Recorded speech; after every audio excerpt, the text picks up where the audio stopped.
Hello everyone, welcome to Simran IAS academy. आज का article है रिमोट वोटिंग।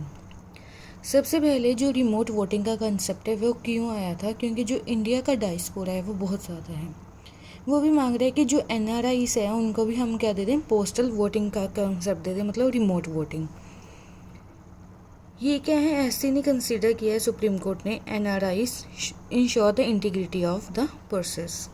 अब एनआरआई क्या होते हैं? एनआरआई के वो सिटीजन्स होते हैं तो वो इंडियन ओरिजिन, बट वो रह रहे हैं आउटसाइड इंडिया के रह रहे हैं for at least 183 days in a financial years. NRI को क्या क्या एडवांटेजेस है? उनको वोटिंग राइट्स मिला हुआ है, file income tax returns on the Indian income, जो इंडिया में वो इनकम कमाते हैं उस पर के इनकम टैक्स। अब रिमोट वोटिंग का मतलब क्या होता है? It take place person somewhere other than assign polling station. मान लो कि इलेक्शंस कहाँ पे, पंजाब में इलेक्शंस हो रही हैं, तो वहाँ पे जो है वो आदमी क्या वहाँ पे प्रेजेंट नहीं है, तो वो क्या कर सकता है? वो उस पोलिंग स्टेशन पे नहीं है तो वो क्या कर सकता है? रिमोट वोटिंग कर सकता है। कैसे करेगा? या फिर वो क्या कर सकता है? पोस्टल बैलेट से कर सकते हैं, या फिर क्या प्रॉक्सी वोटिंग कर सकता है। अब इसका बैकग्राउंड देखें। इसमें क्या था, जो रिमोट वोटिंग का कंसेप्ट था, 2014 में एक कमेटी बिठाई गई थी जिसमें ये बोला था कि एक रिमोट वोटिंग होना चाहिए। जो एनआरआईस हैं या फिर अदर सिटीजन्स हैं जो बाहर रह रहे हैं, उनको भी क्या वोटिंग राइट्स का अधिकार होना चाहिए। क्यों? क्योंकि इंडिया का जो डायस्पोरा है वो बहुत ज़्यादा है और वो भी क्या है, सिटीज़न ऑफ इंडिया। इससे क्या होगा, जो पेट्रोलिज्म की भावना है वो क्या ज़्यादा होगी। तो उस कमेटी ने ये बोला था कि प्रॉक्सी वोटिंग क्या कर सकते हैं। प्रॉक्सी वोटिंग क्या होता है? जैसे हम स्कूल टाइम में प्रॉक्सी लगा देते थे, वैसे ही क्या प्रॉक्सी वोटिंग होती है। मान लो एक सुरेश है, वो एब्सेंट है क्लास में, तो वो नरेश को बोल गया कि तुम मेरी क्या कर देना, प्रॉक्सी वोटिंग कर देना। तो वो प्रॉक्सी लगा देगा, मतलब अगर इलेक्शन कमीशन बोलेगा तो। सेकेंड क्या हुआ था, एक बिल आया था, representation of people amendment bill 2017। उन्होंने क्या रिमूव की थी, रीजनेबल रिस्ट्रिक्शंस जो हैं, जो रिप्रेजेंटेशन ऑफ पीपल एक्ट 1951 में है, उनको क्या कर दिया था, रिमूव कर दिया था।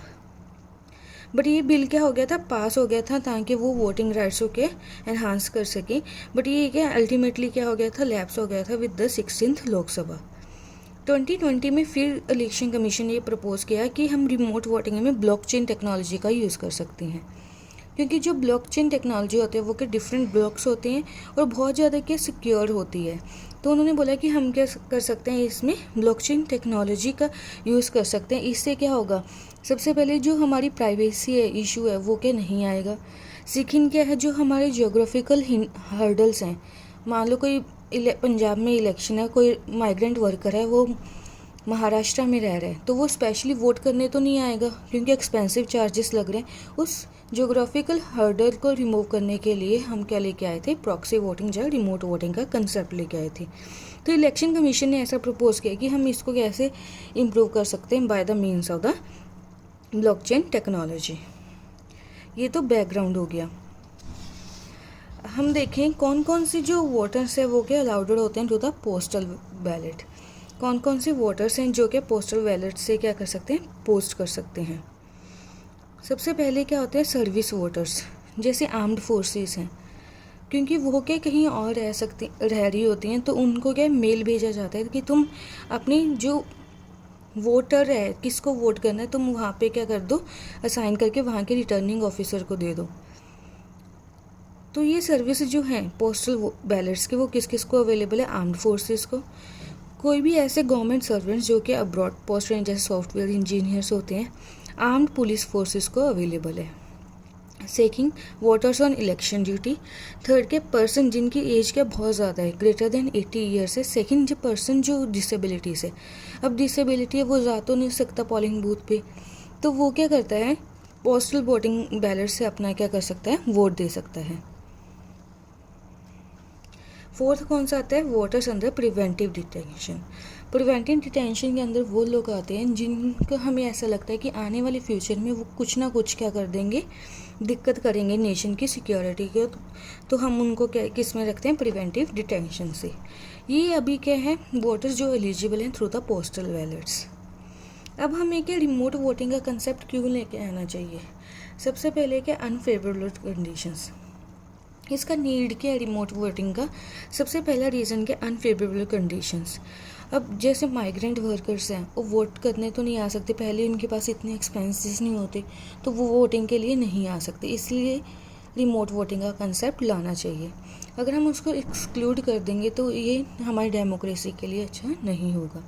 सेकंड, जो स्टूडेंट्स हैं वो भी क्या, अब स्टडीज़ करने के लिए जैसे फ़ॉरेन चले जाते हैं, डिफरेंट सिटीज़ में चले जाते हैं, वो भी एक दिक्कत है।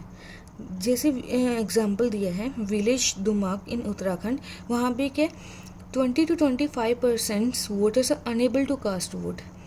क्यों इतने कम जो है वोटिंग क्यों नहीं कर पा रहे, क्योंकि मेन रीज़न जो आता है उनका क्या है, माइग्रेशन, कि उनको एक जगह से दूसरी जगह करना पड़ता है, माइग्रेट करना पड़ता है। Second, decrease in voting turnout. ऐसा देखा गया था 2019 इलेक्शंस में 300 million citizens out of 900 million electorals did not cast vote. इतने ज़्यादा ने क्या है वोट ही नहीं किया था, तो इसलिए भी नीड है कि रिमोट वोटिंग होनी चाहिए। Third, concerns regarding the metropolitan area. वहाँ पे क्या है, वोटर्स जो है वो दूर दूर रहते हैं सिटीज़ में, तो उनको जाना आना बहुत मुश्किल लगता है, तो जिसकी वजह से वोटर अकाउंट का जो नंबर है वो क्या कम हो जाता है ड्यू टू वोटर्स एपैथी। वो अपनी कंट्री को वोट ही नहीं करना चाहते हैं। Increasing registration of unorganise worker.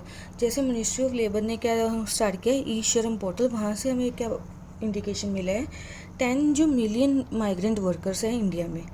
जो ये माइग्रेंट वर्कर्स हैं ये क्या है, अपनी जो वोट है, कुछ माइग्रेंट वर्कर्स तो कर देते हैं, कुछ माइग्रेंट वर्कर्स नहीं करते हैं, तो रजिस्ट्रेशन बढ़ने का मतलब क्या है कि वोटर अकाउंट कम हो जाएगा और भी। उसके बाद और क्या है, हेल्थ कंसर्न्स। जैसे सीनियर सिटीजन्स हैं वो क्या वोट करने नहीं जा सकते, तो ये भी एक कंसर्न है कि हम उनका राइट टू वोट जो है, जो हमारा कॉन्स्टिट्यूशनल राइट है, वो वायलेट कर रहे हैं।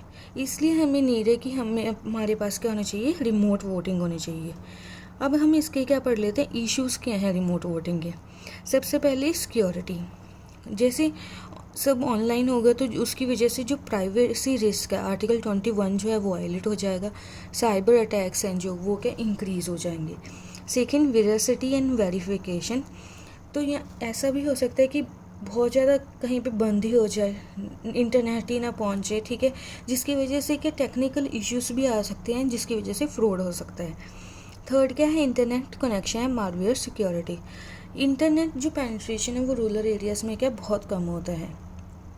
डिजिटल डिवाइड, डिजिटल लिटरेसी बहुत ज़्यादा है, जिसकी वजह से जो रिमोट वोटिंग का कंसेप्ट है एक इशू है उसके लिए। प्राइवेसी एंड सीक्रेसी, ये क्या हर्ट करेगा हमारी प्राइवेसी को अंडर आर्टिकल 21। अगर हम देखें कि करंट जो NRIs हैं वो कैसे वोट करते हैं, तो NRIs जो होते हैं वो क्या अपनी कंस्टिट्यूएंसी में अपना वोट कर सकते हैं जहाँ पे वो रह रहे हैं। ओनली वोट इन पर्सन, जो वोट करना चाहता है वो उसको जो वोटिंग बूथ पे जाएगा तो उसको अपना ओरिजिनल पासपोर्ट दिखाना पड़ेगा, तो ही वो क्या कर सकता है, वोट कर सकता है। ये तो हमने पढ़ लिया कि रिमोट वोटिंग के क्या नीड्स थे, क्या इश्यूज़ हैं।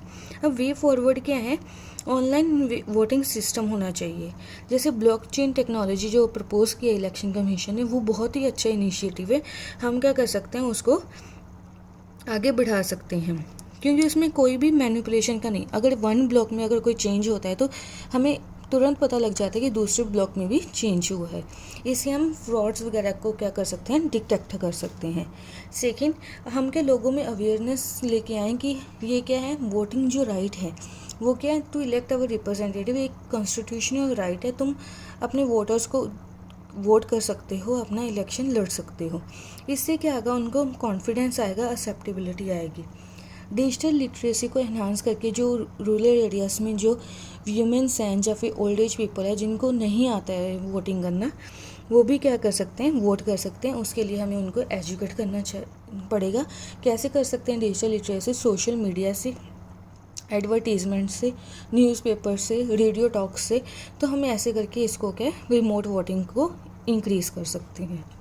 This is all about the remote voting. Thank you.